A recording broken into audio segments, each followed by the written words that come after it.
Olá, estamos apresentando mais um FeoliCast. Hoje estou aqui com o pastor Márcio Pereira, meu pastor. Vai ser um tempo precioso, onde nós estaremos ouvindo um pouco da história dele e recebendo um pouco desse conhecimento e dessa unção que o pastor Márcio carrega e tem carregado por vários lugares do mundo. Pastor Márcio. Fala, Jax. Tudo bem? Beleza. Deus abençoe. Prazer estar aqui no FeoliCast. Uma honra para mim. Galera, Deus abençoe vocês. Que seja um tempo de edificação, de bênção. Que vocês sejam edificados, alcançados aí por algumas palavras que a gente vai conversar e vai liberar. E é uma honra estar com vocês aqui. Amém. Que Deus abençoe o podcast, o programa. Que Deus abençoe esse lugar. Em nome de Jesus, que através desse mecanismo aqui vocês consigam grandes projeções pessoais e consigam alcançar muitas vidas também, em nome de Jesus. Amém. Amém. Pastor, a gente sempre gosta de começar o nosso podcast conhecendo um pouco da vida dos nossos convidados, né? E como que foi a tua conversão? Como que o senhor conheceu Jesus? Como que o senhor se apaixonou pela palavra? Como que foi esse início?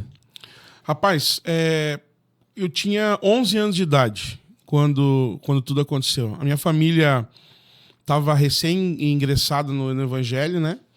E com 11 anos de idade eu tive a oportunidade de conhecer Jesus numa escola. Escola? Numa escola.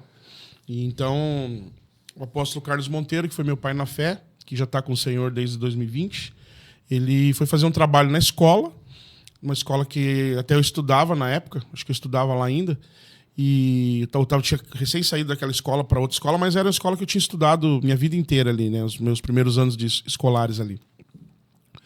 E foi a apresentação de um filme chamado Inferno em Chamas.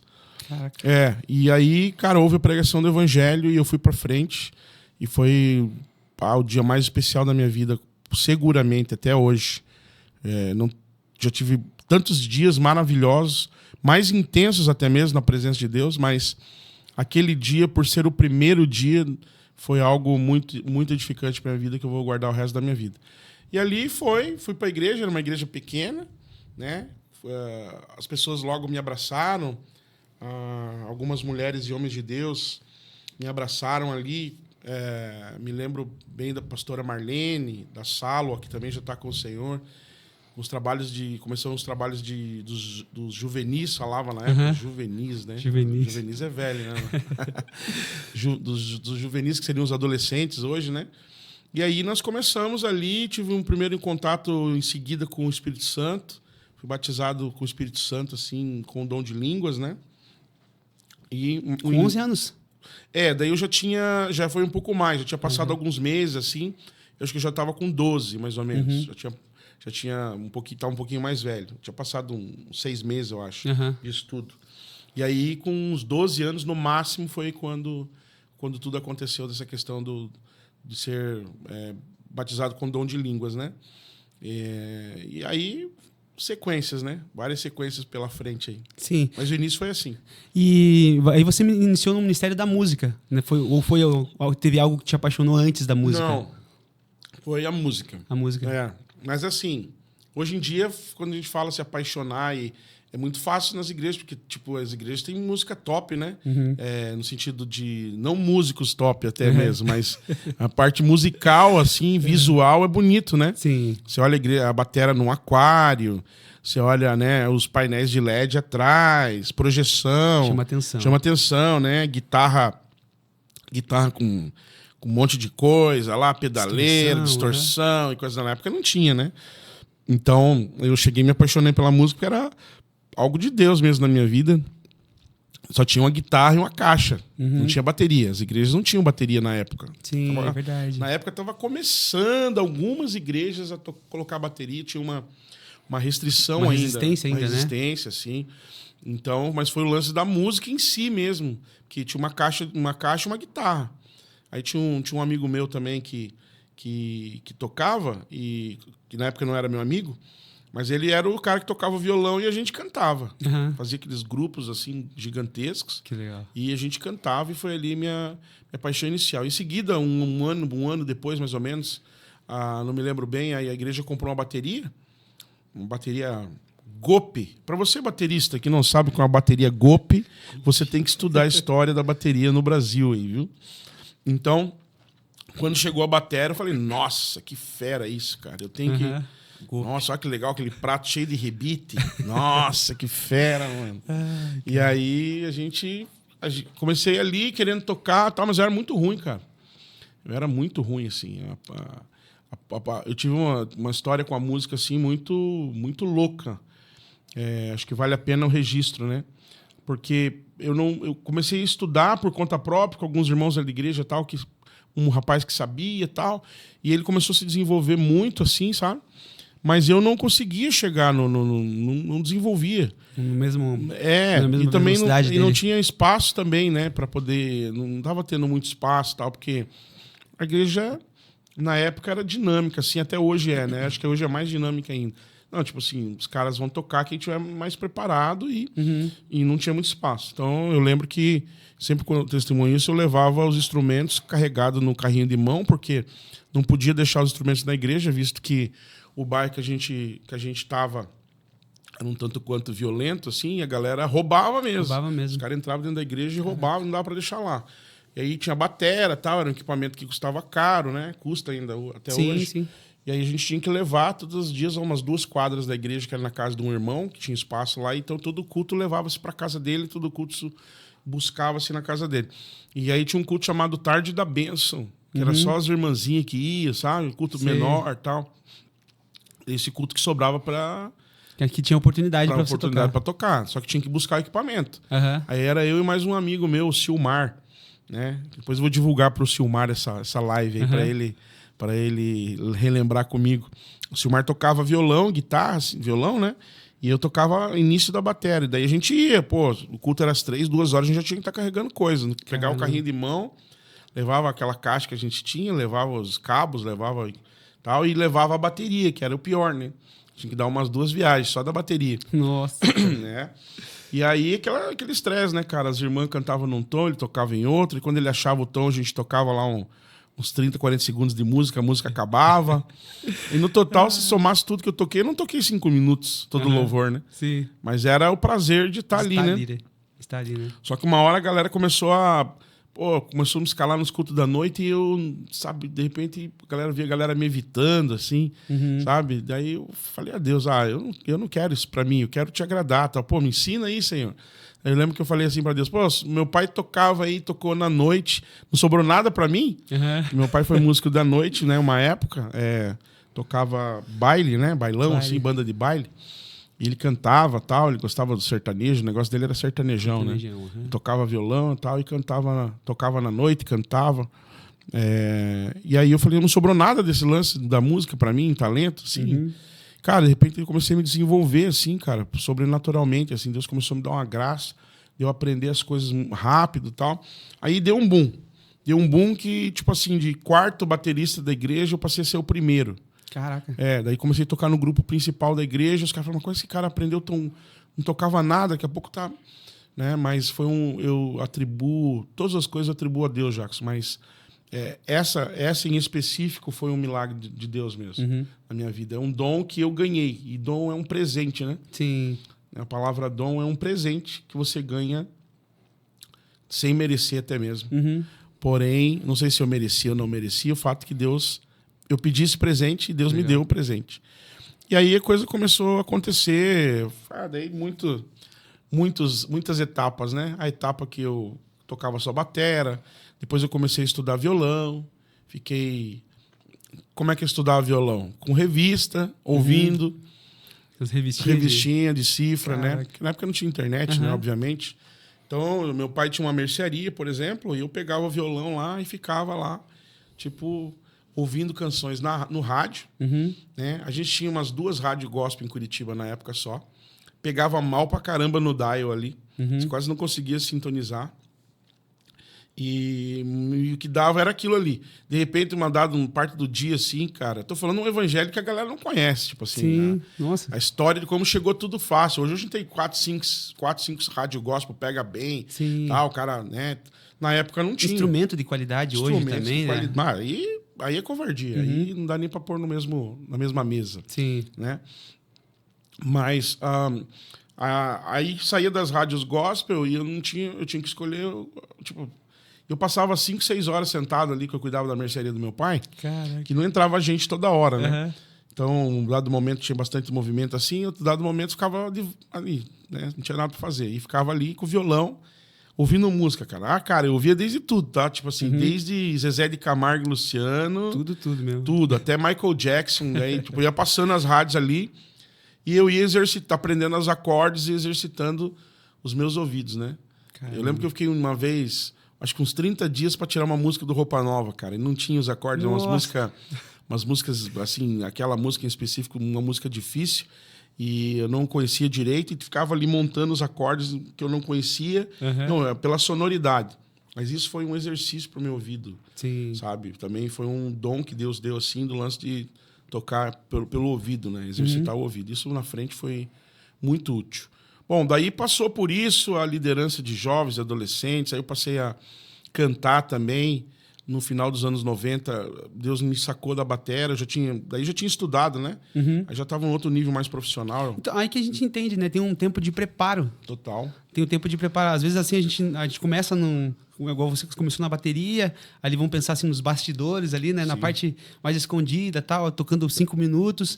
E o Senhor foi preparando, né? Depois ali na mercearia, né, com o violão, escutando a música e treinando o seu ouvido, para depois o Senhor falar assim, opa, agora está preparado, agora eu posso te colocar na frente, né? Então, assim, eu creio que existe um tempo de preparo e tem muita gente que quer chegar e já quer estar na frente, né? Tipo, não, mas eu quero ficar na frente. E, tipo, às vezes a pessoa não está nem preparada, não tem uma bagagem ali nenhuma, nem, né, nesse sentido de musical ainda, né? E sem falar da parte espiritual, a gente vai falar daqui a pouquinho sobre a parte espiritual, mas isso a gente se vê muito nas igrejas hoje, né? Tipo, a pessoa quer estar na frente, mas não teve esse tempo de estudo, esse tempo ali, né, de dificuldade mesmo, né? Como você falou ali, pô, revistinha. Nossa, hoje Cifra Clube, né? Dá um Cifra Clube, ele, não sei a música, coloca no Cifra Clube, ali a pessoa tá tocando em 5 minutos. E a gente, na época, eu também, tipo, tinha que ficar escutando ali a rádio. O meu era um MP3, eu gravava as músicas que eu gostava.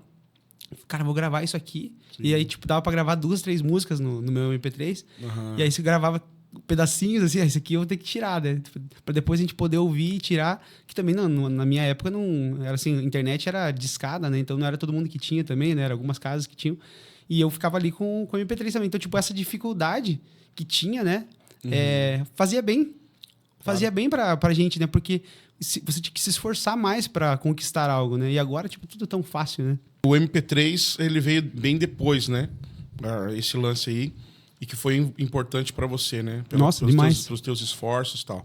Mas, cara, esse assunto que você falou foi muito importante, cara. Muito importante. Eu diria que evitaria muitos problemas que a gente está vendo hoje em dia no meio da igreja, né? Esse lance do cara querer ser precoce. Né? Tá havendo várias situações aí de os caras da internet, molecada, adolescente, tal, que o cara, tipo, não tem preparo para fazer o que ele está fazendo. Mas a mídia, pela sagacidade deles, pela velocidade que eles exigem, eles querem colocar esses caras em evidência para dar mídia, porque de alguma forma ele já se tornou conhecido, então a mídia ela vai apoiar, não importa quem seja, e se depois virar um escândalo para a mídia também é melhor. Eles não estão nem... Não estão nem aí, entendeu? Então, as pessoas chegam nas igrejas, principalmente, em ministérios, e elas querem despontar logo de cara, sendo que com Deus não funciona dessa forma. Com Deus não tem elevador, é degrau a degrau. Né?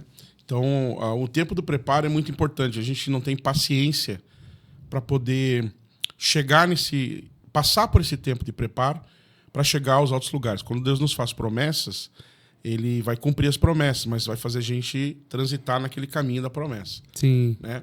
E para a gente chegar naquela estatura da promessa, a gente tem que estar preparado para viver, né? Para viver aquela promessa e para poder estar na altura daquela promessa. Que a gente vai falar para pessoas ou vai ministrar para pessoas até de maior graduação que nós. Né?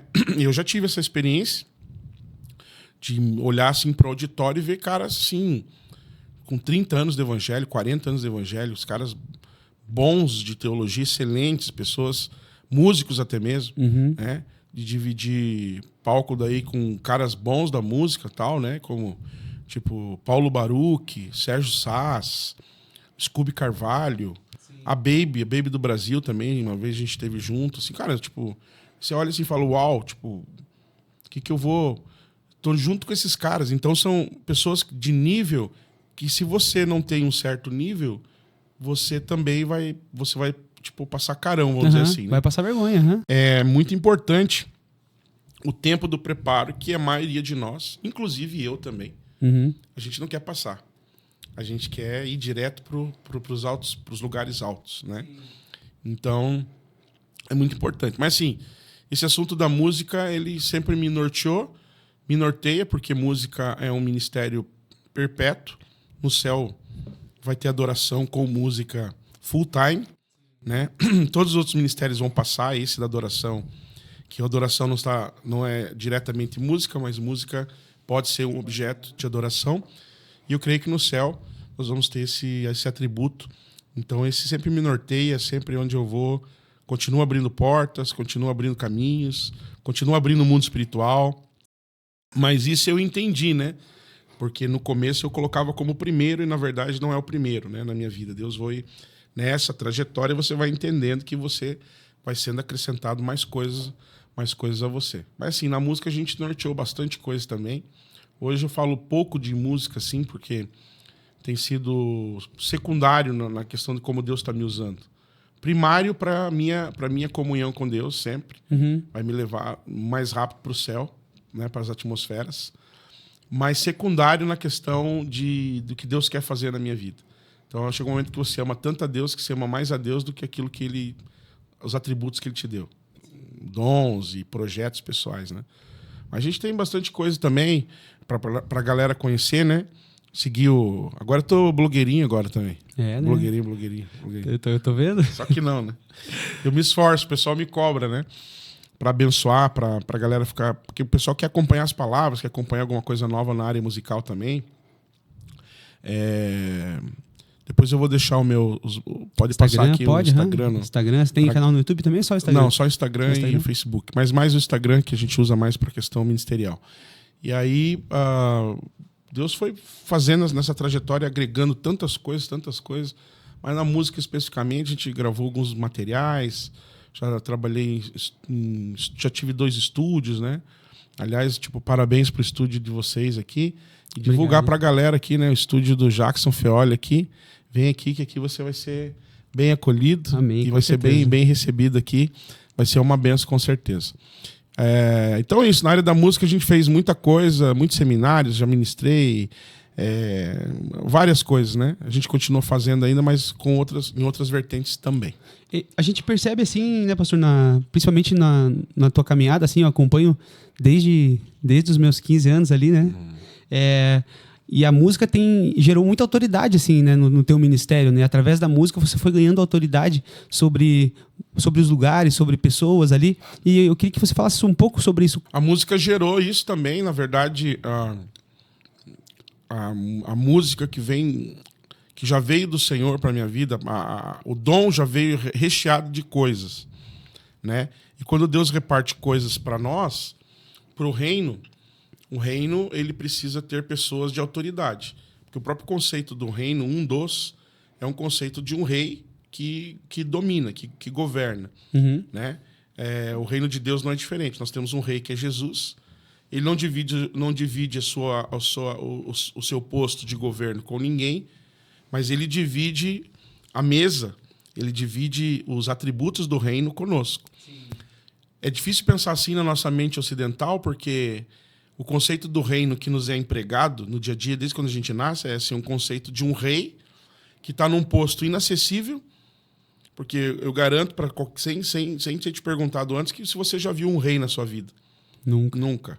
E a possibilidade empregada na nossa mente da gente ver um rei é quase nenhuma. Para países que têm um rei reinando no sistema monarca, as pessoas já não têm essa possibilidade. Esse acesso, né? Acesso, isso. O cara vai passar lá na frente do palácio de Buckingham lá e o máximo que ele vai ver é o soldado. E já chegar perto do soldado.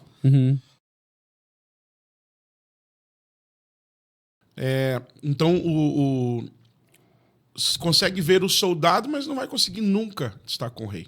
Porque esse é o conceito que eles querem empregar para a galera. Você não tem acesso. O conceito do reino de Deus, através de Jesus, que é o rei maior, não é esse. O conceito em hebraico desta palavra, malak, é um rei que saiu da sua posição real, andou no meio dos seus, se vestiu como eles. Deixou sua glória, né? Deixou sua glória, entrou no conceito dos seus, comeu o que eles comem, vivenciou as suas dores.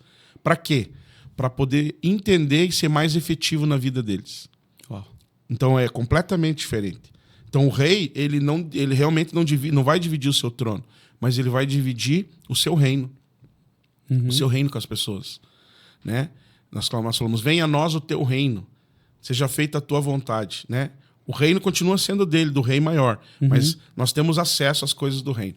E quando a gente tem acesso às coisas do reino, a gente tem a autoridade do reino. Porque o próprio nome de Deus, né, eu tenho falado muito sobre isso, e tem chocado muita galera. A galera que tem estudado teologia, essa engessada, essa pós-moderna, baseada em conceitos gregos, né? Greco-romano. Eu quero falar uma coisa para vocês, tipo assim, pode chocar. Grego não é fundamento. Grego nunca foi fundamento para nós. Ah, mas o apóstolo Paulo, o apóstolo Shaul, que é o nome verdadeiro dele, o apóstolo Paulo escreveu quase metade do Novo Testamento e escreveu a tradução do Novo Testamento em grego. Assim, a tradução é em grego, porque Paulo escrevia vários idiomas. Sim. Mas Paulo nunca foi grego. Paulo sempre foi judeu. Então o conceito sempre foi hebraico. Dentro do que ele escreveu em grego, o conceito é hebraico. A raiz, né? A raiz é hebraica. Então você não pode se fundamentar nas traduções gregas e pegar a tradução daquela palavra amor, por exemplo, em grego. Você vai ter que pegar a essência da palavra que ele escreveu em grego, que é amor, tem que pegar a essência dela no hebraico para você saber do que Paulo estava falando. Só que eu vejo a galera pregando só grego. Tem um pregador que tipo, eu admiro bastante, tal, acho legal, assim, Deus tem usado ele, é um menino mais novo. Porque em grego, porque em grego a palavra fala. Porque em grego a palavra fala. Mas grego não é fundamento para nós. Se grego fosse fundamento para nós, a gente teria que continuar adotando vários fundamentos da mitologia grega. Da mitologia grega, entendeu? Então a gente herdou esses conceitos da mitologia grega, por exemplo, como a palavra, o nome Deus, por exemplo. A fonética, a fundamentação do nome ali, Deus, que seria Jeová, mas na verdade não é Jeová, porque o nome hebraico não tem J, né? Não tem J e não tem vogal. Por isso que era impronunciável. Né? Yud, Re, Vav, Re. Não tem vogal. Não tem vogal, Não tem como dar pronúncia se não tem vogal. Né? Então o nome Deus vem da conjunção da fonética de Zeus. Então olha a aberração que a gente tem. Como é que a gente vai chamar o nosso Deus, que é o Criador dos céus e da terra, na mesma fonética que foi essa a intenção dos gregos? A intenção dos gregos sempre foi infringir, desde que eles assumiram, na época de Alexandre o Grande, infringir e contaminar os costumes do povo de Israel, os costumes da palavra na época que era a Torá, e depois, quando se juntaram e o sistema grego caiu de uma certa forma, e o sistema romano se juntou a eles, até os dias de hoje, Sim. que é o império que precisa cair, foi sempre contaminar. Então anotem isso, sempre contaminar. Se você vai estudar, por favor, estude isso daí. Deformar, né? Deformar, exatamente, uma outra palavra interessante. Deformar um conceito das raízes do Criador com as raízes deles, que era essa ideia que sempre os impérios, os imperadores, pessoas específicas ao longo do tempo, quer seja no sistema romano, a partir de Constantino, quer seja de Alexandre o Grande, antes mesmo de Jesus nascer, até os seus generais que perpetuaram ali por muitos e muitos anos. Imagine que Deus tem a mesma fonética de Zeus. Não. Né? Tipo assim, não faz sentido. Né? E na Bíblia também tem umas coisas nas traduções. Entendeu? Vamos lá. Na Bíblia, por exemplo, tem uma delas, tá? É só uma. Você imagina que vai olhar o livro de Gênesis e você vai ver a palavra arco-íris. Arco-íris não podia existir na nossa tradução bíblica se nós defendemos um criador do universo. Porque a tradução ali da aliança que o Senhor fez com Noé seria o arco da aliança. O arco de Deus. Né? Por que meteram um íris ali? Uhum. Por que Íris? Uma deusa, né? Uma deusa de outro segmento. Mas eu não vou dar de mão beijada, né? Você que vai estudar aí, você que se vira. Procura lá quem foi Íris na mitologia grega e você vai entender que eles tentam colocar, inserir na nossa cultura. Então quer dizer que não é então ali na tradução não é o arco de Deus. Uhum. Ou foi o arco de Deus que Deus colocou o nome de Íris? Uhum. Não faz sentido isso daí? Não faz sentido. Uhum. Não, Deus fez uma aliança com Noé e fez um arco, se estabeleceu, né? Colorido, esse que a gente vê no céu, depois que chove, quando vai armar uma chuva, era um arco que o Senhor fez uma aliança, o arco da aliança. E nunca mais acabaria com a terra. Com chuva. Com chuva, uhum. Né? Então, toda vez que a gente olhar no céu, a gente vai ver isso. Beleza? Então, assim, Deus, que é o criador do céu e da terra, coloca lá. Aí ele põe o nome de uma divindade, que é um demônio, de Íris, o nome daquele arco. Não tem... Porque os gregos falaram que a Íris era uma deusa segmentada que cuidava dos astros e cuidava da fertilidade. Então faz sentido? Não. Nenhum. Então a ideia é sempre banalizar. É sempre deformar mesmo. Deformar, isso usa essa palavra que você usou muito bem, deformar o conceito original. Tirar de Deus os atributos que é dele. Inclusive no nome, inclusive nos dias da semana, inclusive nos meses do ano. Sim. Podemos continuar falando, tipo assim... Entende? Sim. Então, o nome Deus, que a gente estava falando da autoridade, eu não esqueci o assunto inicial, o nome Deus não traz nada para nós, Deus em si. Uhum. Você que está ouvindo, você precisa entender o que eu estou falando. Eu não estou dizendo que o nome de Deus não tem autoridade. Isso. Deus é tão poderoso, tão fera, que mesmo a gente banalizando o seu nome, se a gente falar, Deus, me ajude, ele nos ouve. Se a gente fala Jesus, que também não é o seu nome, o nome do Filho de Deus, que aí é o nome está escondido, né? Sim. Alguns falam Yeshua, que se aproxima talvez mais da realidade que pudesse ser, mas nós não sabemos também bem ao certo.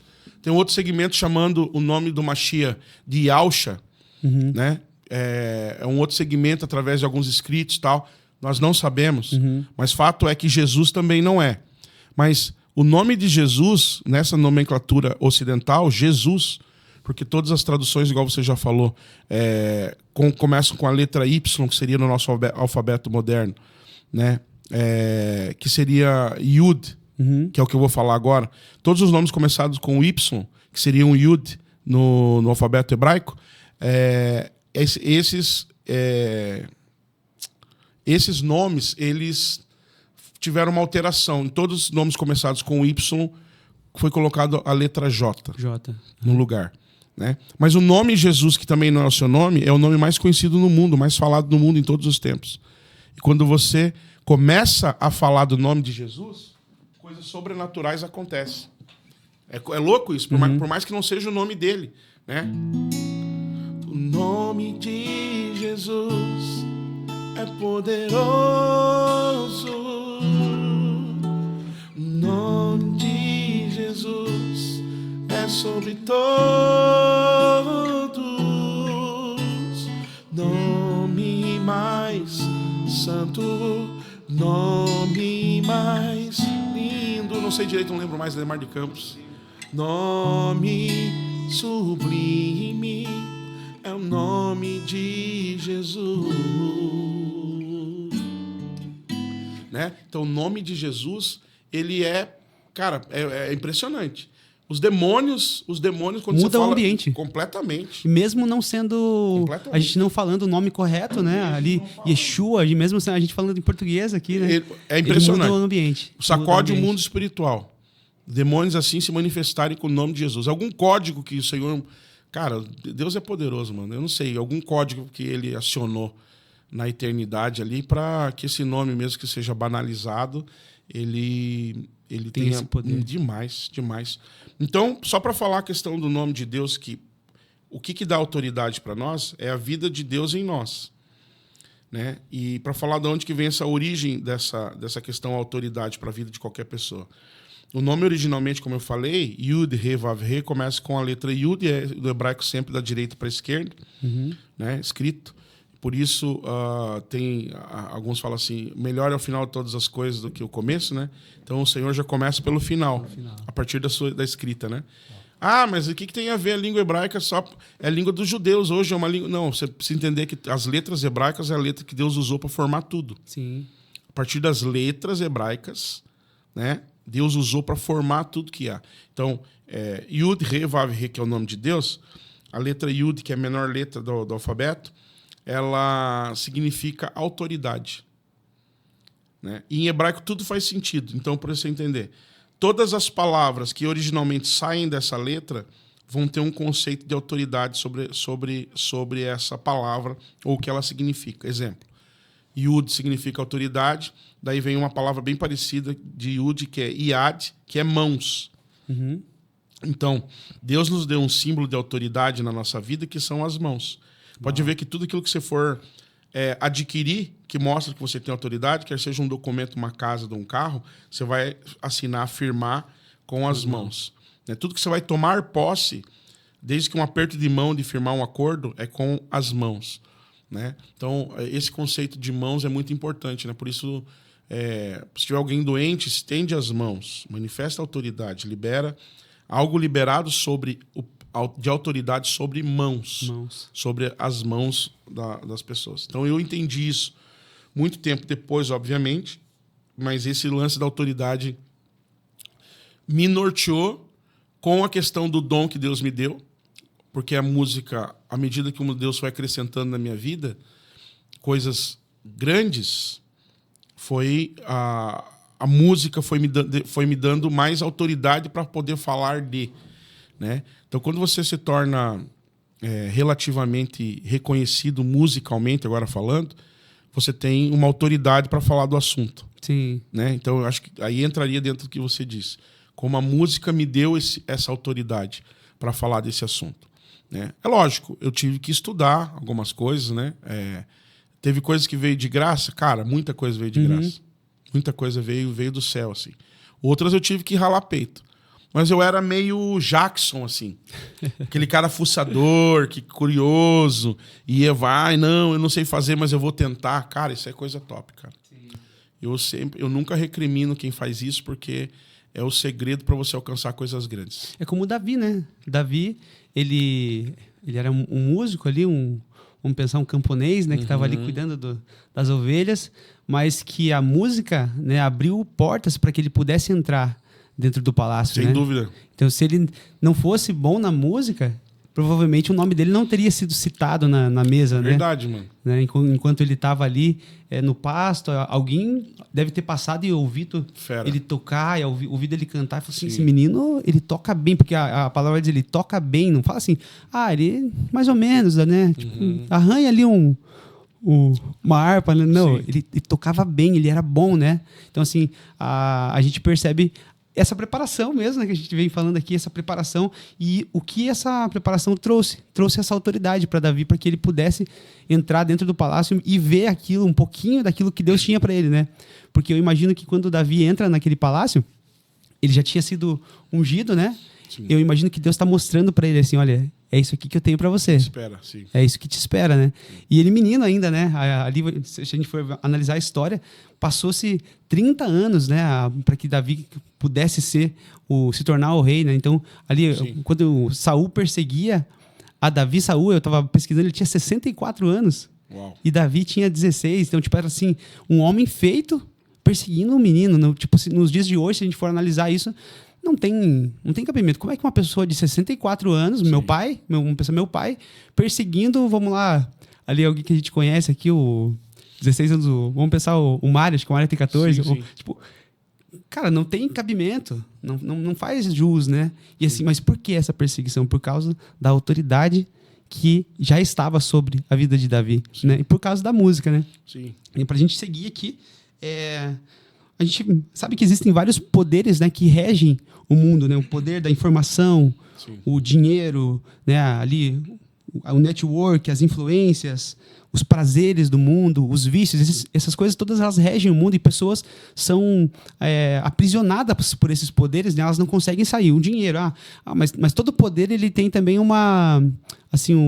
algo que vence ele. O dinheiro. O que vence o dinheiro? A pobreza. Então, todos os poderes, eles têm como se fosse uma criptonita, né? Ali, algo que pode vencer ele. Mas eu imagino que deve existir algum poder que não tem isso, né? Que, tipo, que nada pode vencer. Eu queria que você falasse qual que você acha que pode ser o maior poder do mundo. O poder que vence o mundo é o amor. O amor de Deus. Amor de Deus. O amor de Deus não tem para ele. Não tem para, assim... Que a Bíblia fala que nem a profundidade, nem a morte, nem a vida, nem principados, nem potestades, nada vai poder nos separar do amor de Deus. Legal. Então, a resposta é muito simples, porém, para quem não tem o amor de Cristo, que não conhece o Evangelho, é loucura. Porque a Bíblia também vai dizer que a verdade da palavra é loucura para o homem que não tem salvação. Né? Já dizia o Novo Som, né? A tua verdade é loucura para o mundo sem salvação. Mas teu amor é... Não lembro mais, né? O amor. Então, assim, Jesus, ele é o amor. A plenitude do amor de Deus é Jesus. Então, é segmentado. Se você não conhece o Evangelho, você vai entender isso como loucura. Se você conhecer o Evangelho de verdade, você vai entender que a essência do amor, que a expressão maior do amor de Deus foi Jesus, foi entregar o seu único filho. E se você tem ele, você consegue compreender todas as coisas. Todas as coisas deveriam, Jackson, se tornar secundárias para o cristão, quando ele entende que a expressão maior do amor de Deus é Jesus e que não se limita a essa terra apenas. Sim. A gente conhece Jesus, tem uma vida abundante aqui porque é promessa do Senhor, né? Eu lembro que nós falamos há poucos dias falei para um grupo de jovens lá da igreja, numa escola bíblica, sobre essa questão, né? Que a galera é enlouquecida pelas coisas naturais, pelas coisas dessa terra, fascinada, e elas não conseguem entender essas dimensões, né? E vai buscando prazeres. Eu lembro que o texto está em Tiago, né? Pedis e não recebeis, porque pedis mal, e porque você pede pelos seus próprios deleites, né? Então a gente não consegue entender a plenitude se a gente não entender isso. E aí as pessoas também acham que então o catolicismo empregou isso. Você tem que ser pobre, miserável para a glória do Senhor. E na verdade não é isso, porque o Senhor prometeu vida abundante aqui. Sim. E é perfeitamente possível ter uma vida abundante, né? E não estar recheado com a conta bancária repleta de dinheiro, porque prosperidade não é dinheiro. O conceito de prosperidade é viver muito bem com aquilo que você tem. Aí fica a pergunta para quem está nos ouvindo. Você vive muito bem com aquilo que você tem ou você é escravo dos seus próprios prazeres e deleites se você sempre almeja mais e você não consegue usufruir sequer daquilo que você tem? Eu conheço gente, pasme, milionário. E é escravo do seu trabalho. É escravo do seu dinheiro. Não consegue nem curtir o que tem. Não consegue. Porque a mente dele e os negócios que ele almeja já não possibilitam isso. Não possibilitam porque ele não consegue ter paz. Né? Você imagina, o cara tem já um patrimônio. Eu conheço pessoas. Eu sei que tem pessoas com patrimônio muito maior do que esse que eu estou falando. Mas você veja, são pessoas que eram simples e já alcançaram um patrimônio de 10 milhões de reais. 12 milhões de reais. Mora em outros países, né? Tem o seu trabalho lá, mas se vendesse tudo que tinha hoje é 12 milhões de reais. Pergunta, é possível viver muito bem aqui no seu próprio país, com a vida ganha com 30 anos, pessoas novas, 30 anos, 32 anos, com 12 milhões de reais? Nossa, tranquilamente. Então, só que a pessoa não quer, ela quer continuar sendo escrava do dinheiro, passando estresse, passando luta, preocupada, na ambição de ter mais. E mais. Então, esse não é o conceito. Aquilo que vai vencer o mundo é o amor, porque você com 12 milhões de reais, você pode viver a plenitude das coisas aqui na Terra, com a sua família, demonstrar amor ao próximo, ou seja, ajudar o próximo também, inclusive financeiramente, mas as pessoas optam por outras coisas, porque a cabeça delas está na Terra. Tem um filme que é bem inteligente, eu acho inteligentíssimo, é muito legal, assim, até pelo conceito de quem faz esses filmes, que é o Denzel Washington, que hoje é um pastor, e ele está lidando com um terrorista nesse filme, e esse terrorista ele acaba explodindo um barco. O nome desse filme é Déjà Vu. É.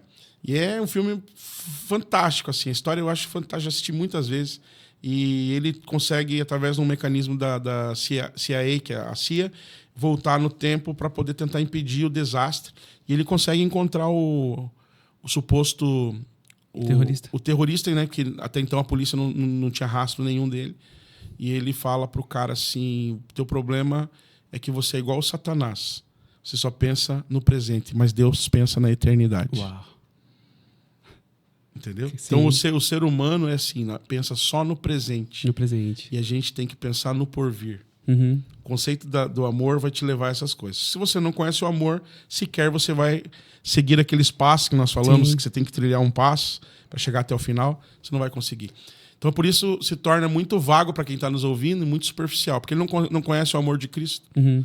Entendeu? Mas eu quero te fazer um convite, você que está assistindo, que você tenha um encontro com Cristo, que você tenha um encontro com Jesus, um encontro com a palavra, que vai mudar a história da tua vida, vai mudar a história das suas próprias gerações, sem você ter que se esforçar para isso, para que haja essa mudança. Lógico, o esforço natural, a dedicação é primordial, os estudos, buscar, correr atrás, sonhar nessa terra é preciso. Mas há uma força dimensional que move essa terra, que conspira a teu favor quando você vai em rota de encontro àquilo que Deus escreveu já para a tua história. Amém. Tem um versículo, né, ali, João 3,16, vai dizer, né, que porque Deus amou o mundo de tal maneira que deu o seu Filho unigênito, né? Porque todo aquele que nele crê não pereça, mas tenha a vida eterna. Exato. A gente pega ali, esse texto é muito conhecido, né, no meio cristão ali, e muitas vezes, e tem coisas escondidas aqui, né? Ele fala assim, para que todo aquele que nele crê, né, não pereça. E eu tenho conversado com algumas pessoas e as pessoas falam, né, mas por que as pessoas estão perecendo? Por que acontece tal coisa no mundo? Por que isso? Por que aquilo? Porque não creem. Porque não creem. Porque quando você crê, a palavra está garantindo. A todo aquele que nele crê não vai perecer, mas vai ter vida eterna. E aí, aquilo que você acabou de falar, mas a gente está condicionado à vida aqui, mas a gente não é... Esse aqui é 80 anos só. Exato. Deus está falando uma vida eterna. Esses 80 anos aqui é só um pedacinho da eternidade, a gente nem se compara, né? E eu aprendo muito com o Davi, porque Davi fala, ensina-me a contar os meus dias, né? Para que eu perceba quão falho eu sou, né? Então ali, quando Davi ele escreve isso, por que ele está pedindo para Deus ensinar ele a contar os dias? Isso que você acabou de falar. Deus me mostra aqui o final, não o começo, o presente aqui eu já estou vivendo, já sei. Davi era um cara, né, uma sabedoria ali, homem segundo o coração de Deus, né? Então, você imagina Davi falando essas coisas assim, ensinando a gente, falando assim, olha, conta os teus dias. O que é contar os nossos dias? É tipo assim, eu planejar o meu futuro, os meus próximos anos, né? Como vai ser os meus próximos anos? Hoje eu estou com 34. Onde eu vou estar quando eu tiver com 44, com 54, com 64? Qual que é os meus objetivos que eu tenho para isso? E as pessoas não planejam, né? A gente vê o mundo, ninguém planeja nada. E aí, quando você não planeja nada, você chega a lugar nenhum. Então, fica... Eu sempre falo assim, né, no ditado, para quem não sabe onde quer chegar, qualquer lugar serve. Qualquer lugar entendeu? serve. Tipo assim, o cara não sabe onde quer chegar, então qualquer lugar serve, né? O que você falou, acho que define toda a questão, né? Tem um texto da palavra, acho que é Isaías, diz assim, quem deu crédito à nossa pregação? Quem creu naquilo que nós pregamos? Então, o segredo, que é o que você está falando de João 3,16 ali, né? Deus amou o mundo de tal maneira que deu seu único filho e tal, para aqueles que crerem. Isso. Se você não consegue crer, né, a palavra está sendo pregada. Se você não consegue crer, dificilmente você vai experimentar. Né? E a Bíblia também fala que a falta desse conhecimento de Deus, do conhecer Deus... E como é que a gente conhece Deus hoje? Através da palavra, do manual. A Bíblia é a palavra de Deus. É o manual. Quer seja as traduções mais tranquilas que essa do português, que a gente tem, que não tem tantos segredos nela, mas tem ela revelada de uma forma como a gente já é importantíssimo, já tem muito conteúdo. Se você crê, se você lê e crê e tem o pleno conhecimento de Deus, você vai experimentar as boas coisas de Deus. É bem simples, né? A Bíblia fala que o povo padece por falta de conhecimento e perece porque falta conhecimento. Conhecimento das Escrituras. Das Escrituras, que é o próprio Deus. Ou seja, conhecer a Deus, conhecer ao Senhor e prosseguir conhecer o Senhor. Sim. Porque a gente nunca vai conhecer Ele na plenitude. Na plenitude. Jamais. Essa é a loucura, né? Sim. Você vai viver uma vida toda e você não vai conhecer Deus na plenitude. Mas tem um dia que nós vamos pular no seu pescoço, mano. Amém. Eu creio nesse dia. Cara, então, tipo assim, aí vai ser tudo não vai ser como um espelho, como o apóstolo Paulo fala, que você vai, olha e depois passa alguns instantes, sai da frente e esqueceu. Não, ali vai ser pleno. Ali vai ser um conhecimento pleno e eterno. Amém.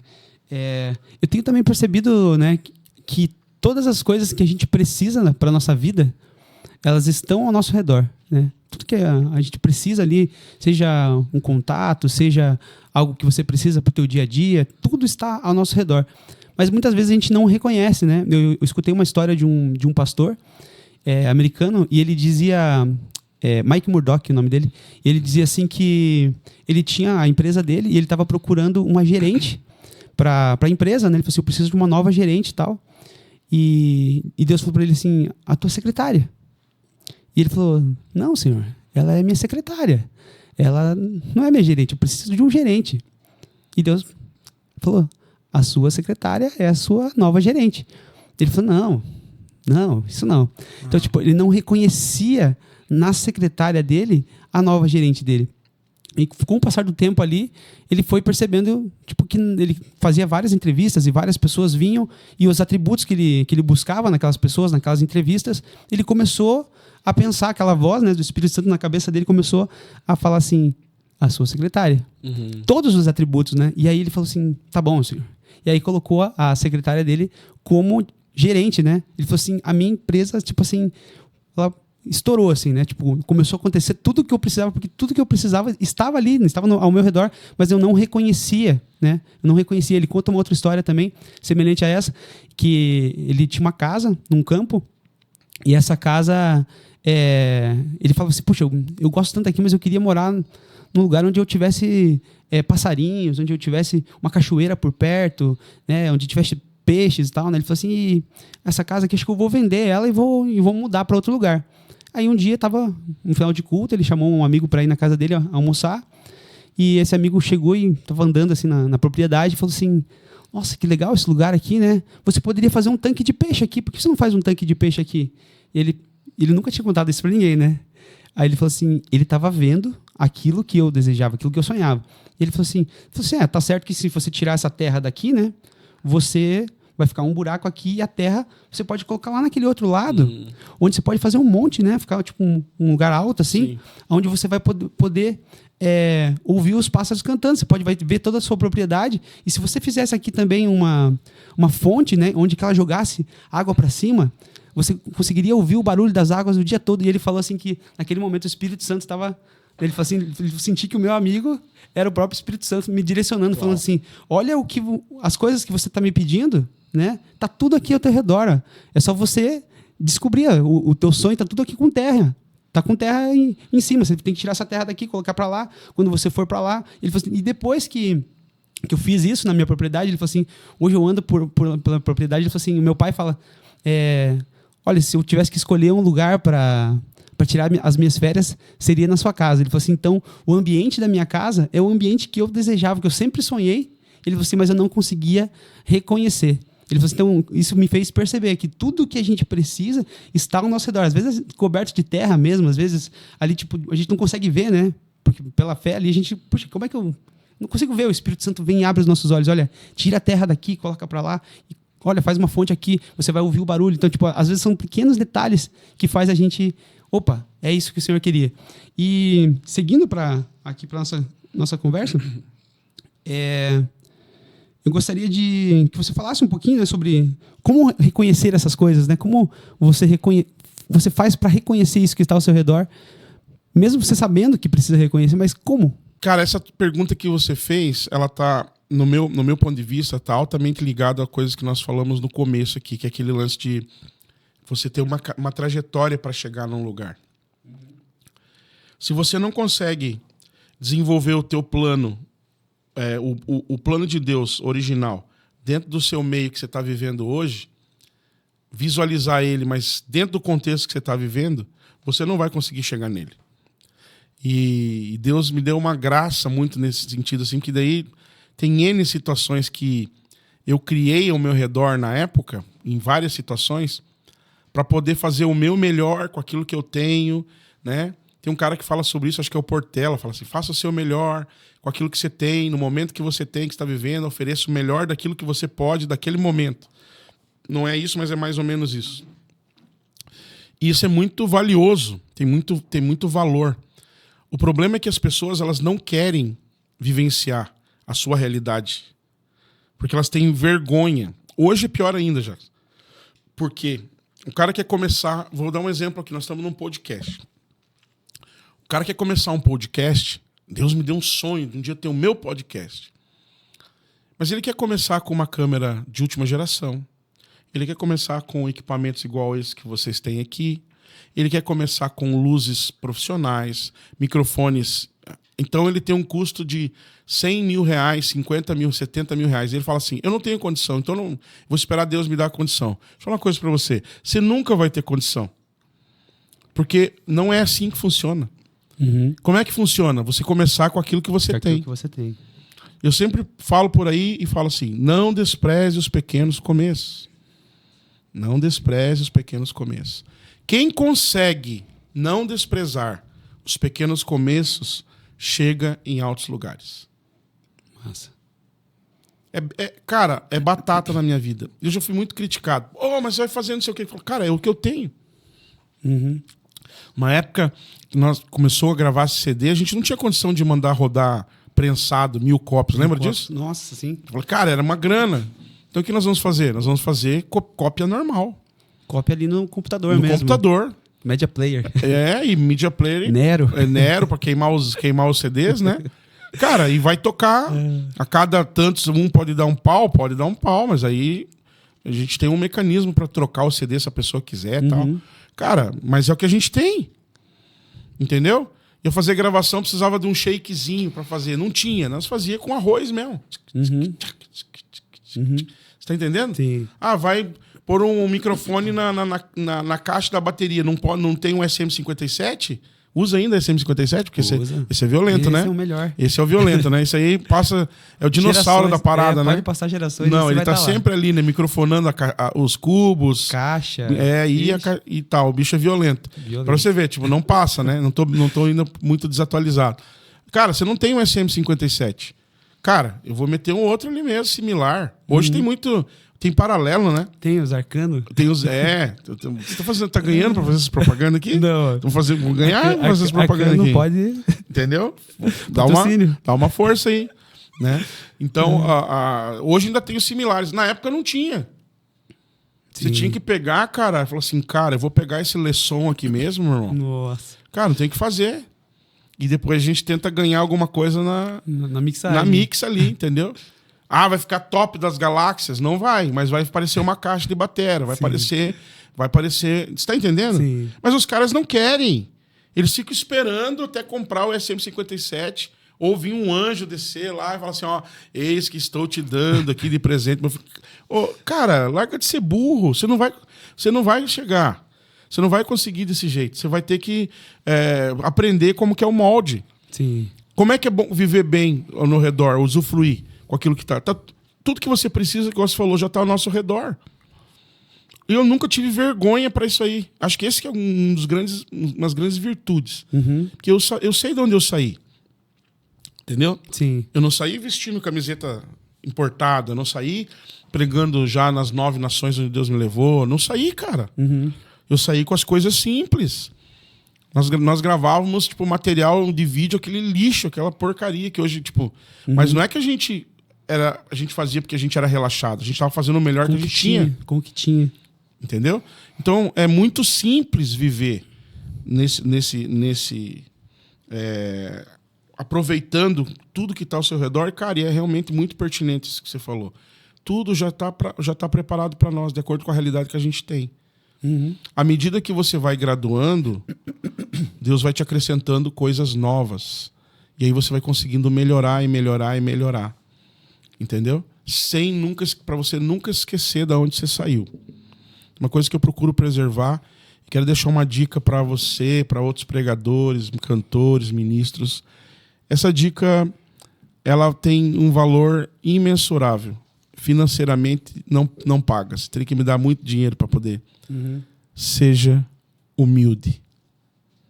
A humildade escancara portas. Sim. Mas não adianta você forçar uma humildade. Você precisa ser Ser. Quando eu falo ser, não é pro momento que você vai mostrar pra pessoa. É porque você já é aquilo que você já é. E às vezes eu vejo as pessoas que não me conhecem meio que testando só pra ver se eu sou mesmo humilde. Daí quando ele fica uma meia hora comigo, ele vê que eu sou humilde no sentido de ser mesmo. Eu sou simples, vou conversar com ele simples e vou ser igual a eles, e isso cativa as pessoas. Sim. Mas não pode ser uma coisa forçada. Porque fatalmente depois dos 30 minutos a pessoa vai ver que você está forçando. Percebe, entendeu? Mas como não é, quando ela fica te analisando, ela vê que você é realmente aquilo que você está preparando, projetando e está falando ali para ela, ela vai falar assim, cara, esse cara é diferente, essa mulher é diferente. Então, uma coisa eu falo para vocês, há portas que só a humildade que abre. Forte. Massa. É isso. Benção.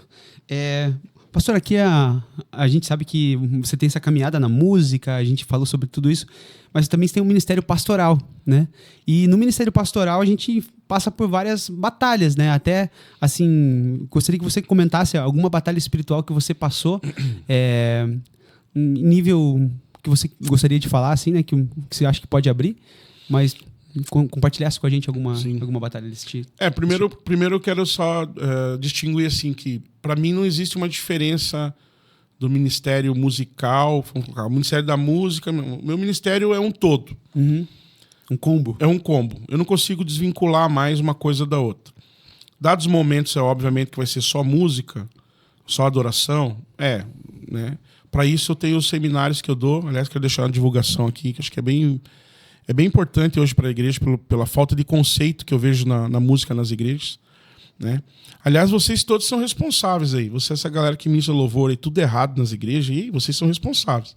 Cara, o louvor de vocês é pífio. Olhar bem para a câmera assim. Não tem conceito de nada. É tudo mais do mesmo.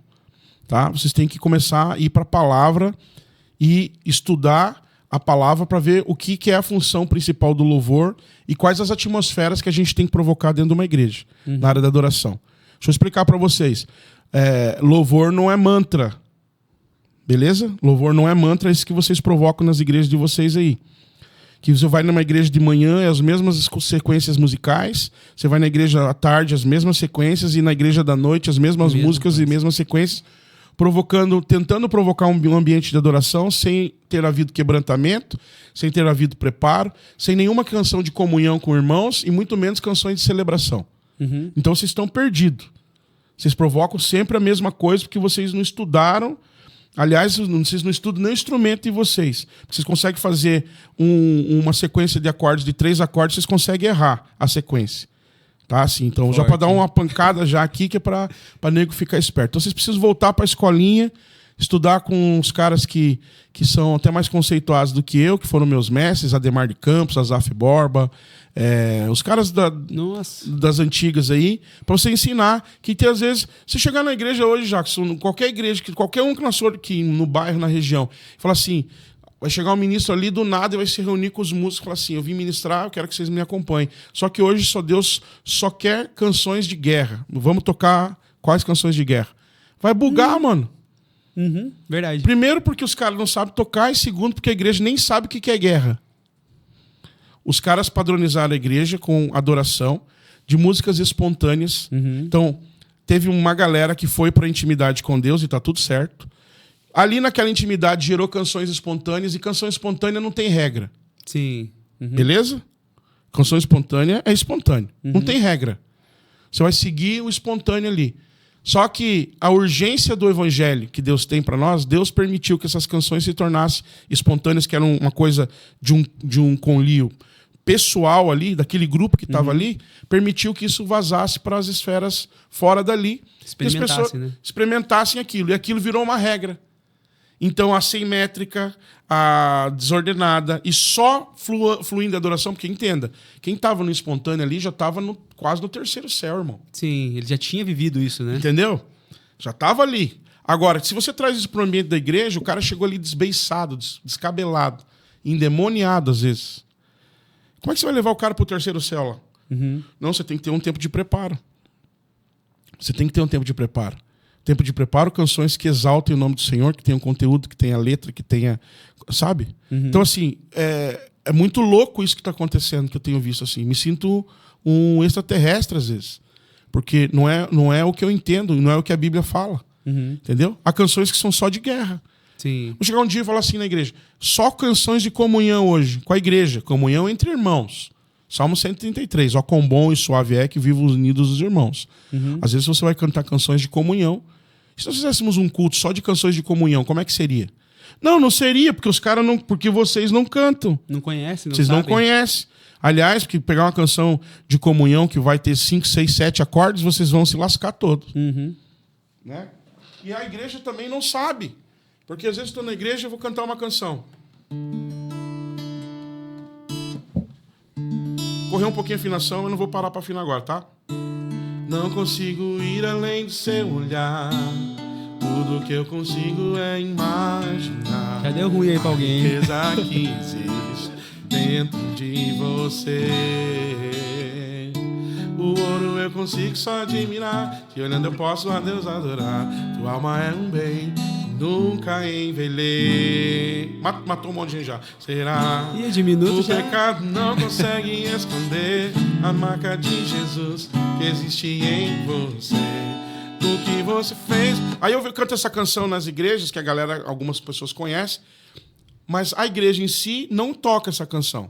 Vamos contar aqui? 1, 2, 3, 4, 5, 6, 7, 8, 9, 10. Aí acho que agora já repete alguns aqui. Já repete alguns, né? Mas a sequência harmônica muda. Não. Envelhecerá. O pecado não consegue esconder a marca de Jesus que existe em você. O que você fez ou deixou de fazer não mudou a sequência agora. Deus escolheu você.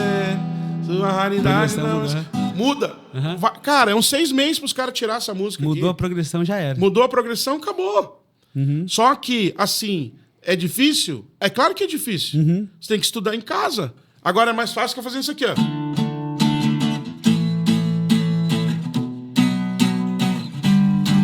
2 horas. Volta 3 horas depois. Agora mudou a música. Porque já percebeu que os caras muda a melodia, mas a harmonia continua igual? Continua igual. Então eu falo assim, é sempre igual. É sempre mais do mesmo. De conceito. Ah, mas Deus é simples. É claro que Deus é simples. Deus pode usar... Eu amo canções que são simples também. Eu não tenho problema nenhum. Sim. Meu problema está no conceito. No conceito, Entendeu? O que acontece? Para mim tá tudo interligado. Então eu fiz só um parênteses, né? Aliás, vocês, né? Daí agora a gente volta para a pergunta. Tá interligado o Ministério da Música com as outras coisas para minha vida. Porque eu profetizo através da música. Eu ministro através da música. E eu prego através da música. Eu misturo a pregação com canção. Sim. Entendeu? Então, para mim, eu não consigo desvincular essa questão. Já fiz batalha espiritual tocando. Já travei batalha espiritual tocando, né? Com a galera que entende o propósito. Eu caminhei muitos anos com uma galera, Ministério Santuário Vivo, não sei se a galera aí lembra. Top. Né? Muito bom. Os meninos bons, assim, né? Demais, pessoas que caminharam comigo e que eu tenho carinho por eles, normal, sempre que eu posso, alguns deles a gente ainda se vê. Essa galera a gente se reunia todas as sextas-feiras para orar. Antes, todas as sextas-feiras, era negociável, não era ensaio, era só oração. E ali coisas sobrenaturais aconteciam. A gente refletia isso no altar, o que a gente já produzia antes, né? E a gente passou muitos momentos, eu ministrei batalha espiritual em lugares só com música. Que massa. Porque os caras estavam na mesma vibe. Estavam sintonizados, né? Totalmente. O cara conseguia profetizar tocando baixo. Pô, eu vi uns troços assim, mano, tipo assim... Eu vi o cara ministrando cura tocando baixo. Na pessoa, parou na frente e falou assim, só toca. E o cara foi curado. Nossa. Teve um batera que caminhou comigo, um abraço pro Hugo aí. Depois vou tentar divulgar isso aí pra ele também. Né? Falar, nossa, Hugo, lembra do Hugo? Lembro. O Hugo tá na Nova Zelândia. Caraca. E aí eu sempre troco uma ideia com ele, assim. E eu lembro uma vez que a gente tava numa igreja, o cara tava doente, mas eu não sabia o que era. Deus mandava vir pra frente. E eu falei pra ele orar pra esse cara. E, resumo, o cara doente, o cara tinha AIDS. Nossa. Né? E eu lembro que o Hugo tocou da batera, ministrando ele, depois saiu, largou as baquetas e foi lá orar por ele e tal. A gente voltou na igreja uns meses depois, uns 6 meses depois, e ele falou, o pastor falou assim, eu preparei uma surpresa para vocês, tal, queria que o irmão tal viesse aqui, tal. Daí o irmão tal era o irmão que a gente ia orar. Daí eu falei, ué, o que é? Aí eu fui curado, mas não é uma doença comum. Eu tenho um laudo aqui, eu era aidético, e agora tá o laudo aqui que eu estou curado da AIDS, eu não tenho nada da AIDS. E foi depois que esse rapaz orou por mim.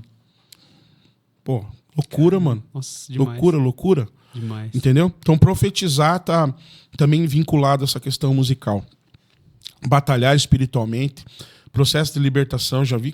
Nós tocando, os caras caíram endemoniados, só tocando. Uhum. Entendeu? Nós não tava nem profetizando com voz, assim, só som, só sonoridade. Eu uso muito isso com uma galera quando a galera tá preparada, né? A gente provocou um ambiente legal esses dias no retiro. Nossa, foi fantástico. Entendeu? Então, mas tipo, você tem que ter uma galera preparada para fazer aquilo. Às vezes nem todos estão preparados, mas se tiver pelo menos metade, um pouco mais da metade, vai ser top. Agora, quando tem pelo menos o quarteto que a gente usa ali, baixo, batera, guitarra e teclas, se tiver essa galera alinhado, ali, né? Alinhado, amigo, é um cataclismo. Sim. É um cataclismo. E falando de batalha espiritual, sem dúvida nenhuma, a batalha espiritual mais intensa que eu tive foi numa das minhas viagens para os Estados Unidos. Né? Nesse tempo todo, Deus abriu os Estados Unidos da América para eu ministrar, muitas vezes. E numa dessas vezes eu estava loucura de pregador, né? Desafiando um principado meio que sozinho. Né? Aquele dia também foi um aprendizado para mim, porque principados têm poderes, grandes poderes. Eles são dominadores territoriais, né? Então tem um principado principal, creio eu que seja um dos principais, nos Estados Unidos, que é Mamon. Então é o deus das riquezas, do dinheiro. Quem vai para lá vai atrás de dinheiro, de riquezas. Para quem vai morar para lá, quem vai... Tem gente que vai lá para pregar também só atrás disso, para falar bem a verdade para você. Não é meu caso. Então... Esse principado, eu descobri o quanto ele é terrível quando eu comecei a pregar sobre ele em algumas igrejas lá. A retaliação veio para mim através de... Ele minou, com certeza, ele se concentrou para tirar o meu sono. Nossa. Então eu passei 6 dias sem conseguir pregar o olho. Caramba. Então eu não conseguia dormir nem de dia e nem à noite. Eu lembro, Jackson, que estava meio frio ainda lá na parte norte dos Estados Unidos, onde eu estava. Mais precisamente na cidade ali da região de Boston, e tava tipo como se fosse assim uns 6 graus, 7 graus ainda, não tava aquele frio intenso que dá lá, né? Mas cara, muito frio. Aí tinha uma praça perto de onde eu tava hospedado. E durante o dia no segundo dia, terceiro, eu falei, cara, eu vou correr na praça. Vou lá correr para eu cansar, para eu ficar exausto mesmo, porque daí eu durmo. Entendeu? Cara, eu corria lá, andava 1 hora, 1h30 andando e tal. Chegava até meio transpirando naquele frio tal, e voltava para casa, cara, tomava banho e tal. Vou dormir porque à noite eu vou pregar. Cara, não dormia, mano. Meu Deus. Não dormia, começou a ficar desesperador. E eu lembro que foram 5, 6 dias assim, eu tinha muitas agendas a cumprir ainda. Acho que tinha umas 13, 14 agendas ainda para cumprir. Eu falei, eu vou cancelar isso aqui e vou embora. Eu tô arregando aqui, Jesus. Não tá dando, não vai dar para mim, não. Aí eu lembro que Deus moveu uma pessoa, um bispo amigo meu de São Paulo, falou assim, cara, você tá tudo bem? Eu falei, cara, tô bem, tudo bem. Ouvi que você tá na América e tal, queria ter um tempo com você. Ele é um empresário em São Paulo, né? Ele não depende da igreja e tal. Falou, eu tô precisando arejar uns dias, vou passar uns 4 dias com você e vou comprar uma passagem. Posso estar com você? Caraca. Eu falei assim, pode. Claro, mano. Pô, bispo, vem, cara, vem ser um prazer estar com você. E aí ele falou, você pode me pegar no aeroporto lá? Tá, você tá de carro? Se não tiver, aluga um carro e me pega no aeroporto. Eu falei, tá bom, vamos lá. Aí eu tava com um carro, peguei ele e tal, nós fomos pra comer naquela noite e eu comecei a compartilhar. Ele falou assim, cara, agora eu entendi porque Deus me trouxe aqui. Eu falei, por quê? Ele falou assim, porque eu travo uma guerra contra essa entidade, tem mais de 2 anos que eu estudo e travo uma guerra contra ela. Cara. Só que eu não sabia por que Deus me incomodou pra estar com você Deus aqui. mandou socorro. Mandou socorro, mano. Falou assim, então assim, você fez assim, essa parte foi boa, agora, seguinte, cara, para de falar nela, por enquanto, dá um tempo, entendeu? E vamos orar, tal, porque eles se levantaram contra você. Eles não vão deixar você dormir mesmo. Você pode ir o resto da vida. Eles querem que você saia daqui. Eles não vão sossegar. Aí nós oramos ali, quebramos, tal. Cara, aquela noite eu dormi umas 12 horas. Caramba, cara. Mais ou menos. Que e aí, porque chegou o reforço, né? Sim. Entendeu? Alguém que já estava até mais preparado do que eu. Né? Então, de batalha espiritual foi uma das coisas mais intensas e fortes que eu senti, assim, na minha vida, de que realmente uma força demoníaca capaz de tirar o seu sono por completo e fazer você ir definhando porque o seu corpo não descansa. Né? Então, eu acho que eu poderia compartilhar essa dentre tantas outras. Teve outras que foram mais até essa não foi tanto como é que fala? Amedrontadora. Amedrontadora. Ela trouxe um medo, mas assim, é mais em reflexo o que estava provocando em mim. Assim, no corpo físico. É isso, né? corpo físico. Ali, Agora teve outros que deu mais medo de olhar, entendeu? Mas assim, te dá aquele boom, assim, falou, uau, que loucura é essa, sabe? Tipo, manifestações de demônios, essas coisas todas. Mas eu acho que compartilhar uma dessas com a galera aí é importante. Tá, legal. Qual o lugar mais difícil que Deus te colocou e o que você aprendeu? Falando de lugares mesmo, assim. Talvez entraria essa outra que eu tava pensando, que foi numa cidade da Argentina chamada Derqui. Ela é muito distante de Buenos Aires. Assim, tinha que pegar ônibus, metrô e tal. Nesse dia nós fomos de carro. Nós não fomos de metrô, fomos de carro. Essa cidade, cara, é muito visível a força das trevas nela. As valetas ainda são abertas. Eu lembro que nós paramos o carro meio perdidos, assim, tava com outro casal de pastores. Paramos o carro na frente de uma casa, que era tipo uma parede preta, e tinha só velas pretas, vermelhas, e só nessa vibe assim. Daí eu perguntei o que era aquilo, ele falou assim, aquilo ali é uma casa de feitiçaria. Que tem aqui, né, em alguns lugares, uma casa de feitiçaria, assim, brabo, cara. Mas, assim, demoníaco, assim, de medo de ver. Tipo assim, nós dominamos aqui. Só que na esquina, umas 3 casas pra lá, tinha um memorial. Eu falei assim, mas o que é aquele negócio ali? Um memorial de uma menina que havia falecido e atribuísse a ela que ela é uma santa, uma milagreira. Então, algumas pessoas são devotas a essa menina. Então, o espírito de idolatria. As pessoas vão lá levar oferendas no memorial, na esquina, assim. Caramba. Em Buenos Aires... Bem exposto mesmo. Exposto. Em Buenos Aires tem muitos lugares assim. Fui num lugar, uma vila chamada Vila Ballester. Se escreve Ballester. E tem muitos memoriais, assim, sabe? A santos, assim, na esquina. Então, pega uma esquina e põe um memorial lá. Um espírito de idolatria muito grande, assim. Tem um principado, depois na edição, se quiser colocar, eu não lembro o nome. Na época que eu fui lá, a última vez, já faz alguns anos que eu não fui na Argentina, 10% da população já é devota a esse como se fosse... É um guerrilheiro. Conchito alguma coisa. Tá, bom. Tá? Depois dá uma... Assim, é um guerrilheiro, como se fosse um Che Guevara, que foi, tipo, santificado. Os caras seguem ele. E ele tem a sua imagem nos muros, ele tem monumentos à idolatria, a sua imagem, as guerrilhas, o tráfico idolatram ele. Caraca. E como virou um santo. Assim, tem muita gente só que é adepto a ele. Segue as ideologias dele e tal, as barbárias que ele fazia. Então você pode imaginar, quase 10% da população na época seguia esse cara. Você imagina, cara? É muita gente, cara. Nossa, muita gente mesmo. Então, assim, foi uma das coisas mais difíceis que eu enfrentei, assim. Aí nós chegamos na igreja, na cidade de Derqui, e o ambiente era terrível, mano. Uma coisa terrível. A igreja era muito pobre, o chão era chão batido, coberto por carpete, mas sabe aqueles restos de carpete? Sim. Sabe que pega em construção, acho que os caras vão... colocando forração, assim, não é nem carpê, é forração, né? Forração mesmo. E em cima direto da terra. Nossa. Aí comecei a pregar uma coisa muito louca, assim, na Argentina, o mundo espiritual é mais aberto que aqui. Então comecei a pregar uma palavra de confronto, de libertação, que Deus queria fazer e tal. As pessoas começavam a vomitar. Nossa. Só que era um costume já ali de ver as pessoas verem aquela manifestação, porque os diáconos da igreja, os obreiros, eles já tinham baldes. Já sabiam que pessoas iam vomitar passando mal. E elas vomitavam assim, e era meio uma autolibertação, porque ninguém vinha colocar as mãos. Caraca. Até para não atrapalhar a palavra, né? Só que ninguém me avisou. Então eu fiquei assustado. Só que eu meio que fechei o olho e continuei pregando. Porque, tipo, é pra parar, é pra expulsar, é pra... O que eu faço? O que eu faço? Ninguém me deu sinal de nada. O pastor só depois de um tempo que ele viu que eu não sabia o que fazer, ele Pode falou, continuar? continua. Tipo, como se fosse, é normal.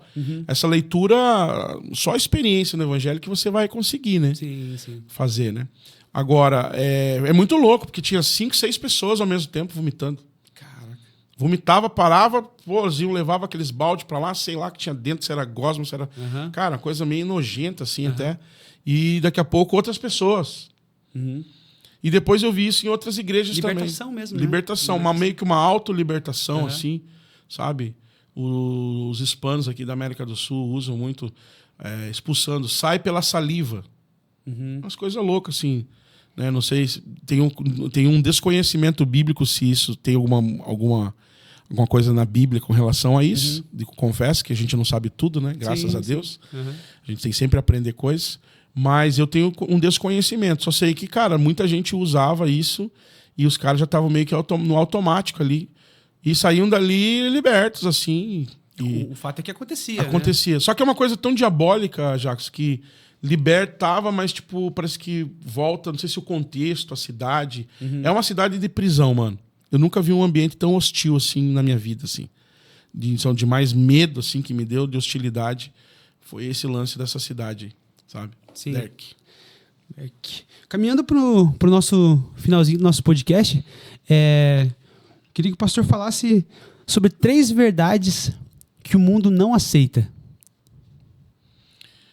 Cara, é uma pergunta bem difícil, né? 3 verdades que o mundo não aceita. Bom, a Bíblia fala que a palavra é a verdade. Então, eles não aceitam a palavra.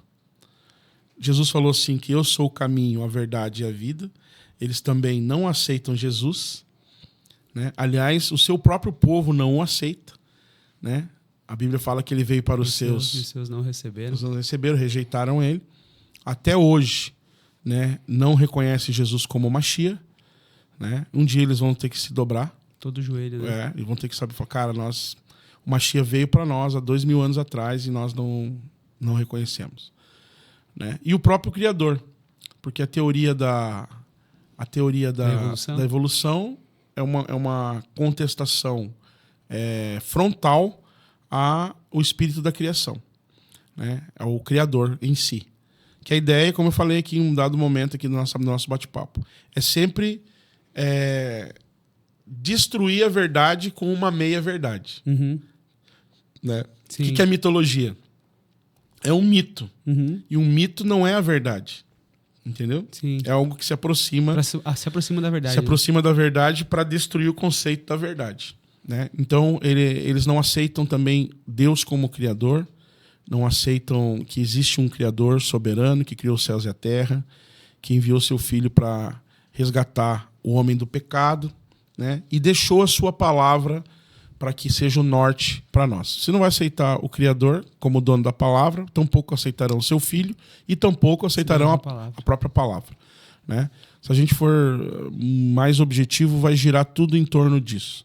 Né? Para que as pessoas entendam que existe um Criador que é o mesmo que segmentou árabes e judeus da linhagem de Isaac e de Ismael, as pessoas não vão acreditar no que eu vou falar. A grande maioria das pessoas... Os crentes talvez não saibam sobre isso.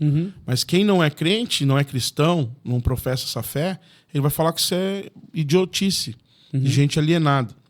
Mas como que você resolve a paz no mundo? Em todos os aspectos. China, Rússia... Oriente Médio, as Américas. Né? Europa. Como é que você resolve esses conflitos? De pessoas que supostamente não têm nada a ver com árabes e judeus, mas tem tudo a ver. O conflito é resolvido quando houver paz entre árabes e judeus. O mundo vai viver em paz, todo o restante do mundo. Uau. Então, se existe um segmento que, historicamente...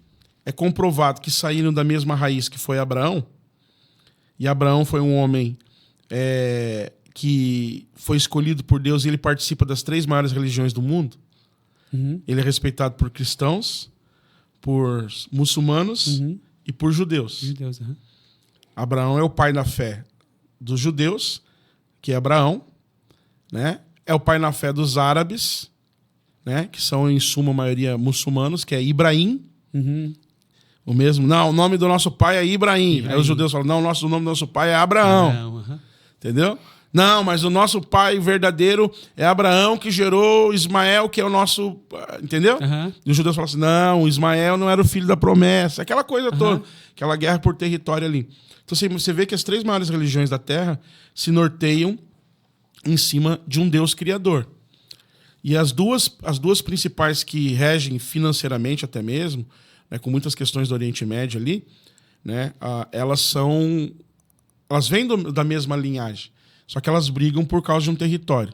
O dia que Jerusalém for pacificada, nós vamos conhecer verdadeiramente, ver o cumprimento das profecias bíblicas. Amém. Né? Então, como é que eu vou falar isso para quem não crê? É difícil. Ele vai falar que não, que se fizer um acordo entre China e Estados Unidos... Irmãos, quem que é China e Estados Unidos na fila do pão? Eles dominam, não sei o que. Eles não dominam nada. A guerra é muito maior. É muito maior. O epicentro dessa guerra, eles participam dessa resolução. Gog e Magog vai envolver China. Né? Que não é o tema de hoje. Né? Os Estados Unidos estão inseridos nesse contexto? Estão inseridos. É a maior nação da Terra. É uma nação que foi refúgio para os judeus. Né? Você veja que tem mais judeus dentro dos Estados Unidos do que do próprio Israel. Do que Israel, sim. Entendeu? Eles precisam voltar, né? Exatamente. Eles precisam voltar. Mas você imagina, cara, uma loucura. Tem mais judeus dentro dos Estados Unidos do que dentro do próprio país. Isso demonstra também a bênção, né, dos Estados Unidos ali. Né? Totalmente. Quem não vê isso é cego. Quando a gente fechou as nossas fronteiras para os judeus aqui nos anos 1600, 1700, nas peregrinações dos judeus que vieram para cá, né, a gente fechou as portas, eles migraram para uma ilha chamada Manhattan e hoje 80% de Manhattan pertence aos judeus. Uau. Entendeu? Sim. Então eles dominam. Dominam mesmo. Os conceitos das festas judaicas, por exemplo, tem uma delas chamada Hanukkah, por exemplo, é muito difundido nos Estados Unidos. Chega a época de Hanukkah lá, todo mundo conhece, até quem não é judeu, porque é difundido. Aqui no Brasil... Pouco se fala. Não, ninguém sabe. Você imagina, mas o que você fala ser difundido? Os mercados vão ter vários elementos de Hanukkah e quem não é judeu fala assim, é a festa dos judeus. Tal. Por quê? Né? Sabem o que é. Sabe o significado. Conhecimento, aquilo que a gente estava falando. Exato. Conhecimento. Né? Aqui não. Aqui se você botar ali, os caras... Nem dentro da própria igreja os caras não sabem. Então, assim, essas verdades... Eu poderia ser mais genérico, falar de outras coisas, verdades que o mundo... Mas aí, tipo assim, é uma coisa muito natural. Ficaria meio... Eu, assim, penso que ficaria no meio natural. As verdades que o mundo não aceita que existe um Criador, e Ele é o nosso Deus, é o nosso Javé, o nosso Yud-He-Vav-He. Ele é o que precisa ser no momento que precisar ser, no momento que for. No que você precisar, Ele é. Foi isso que ele falou para Moisés. Sim, eu sou o que sou. Eu sou o que sou seria isso. Eu sou o que precisar ser no momento que precisar. Entendeu? Que existe um Jesus que ele enviou à Terra para trazer regeneração por causa do pecado. Então ele enviou seu próprio filho, nascido de mulher, né, e sem participação da relação sexual na Virgem Maria, para que ele pudesse ser gerado. Cumpriu a sua missão, morreu na cruz do Calvário, foi o único que ressuscitou. E as mitologias aí vão falar que existiram outros similares. O Krishna vai falar que existiu um cara igual. Cara, é uma loucura. Sim. Porque o diabo é terrível, cara. Ele é muito astuto. Deturpador, né? Ele coloca várias situações para falar assim, não, lá em Krishna também existiu um cara assim. Lá atrás, não sei onde, existiu um cara assim também. Né? Então, é Jesus que ninguém não aceita ele como salvador da humanidade. E muito menos a sua palavra. Né? Fala que é um livro feito por homens e aquelas coisas que eles querem deturpar. Né? Então são 3 verdades que o mundo não aceita no meu ponto de vista. Amém. Pessoal, chegamos mais um finalzinho do FeoliCast. Esse foi o pastor Márcio Pereira. Deus abençoe.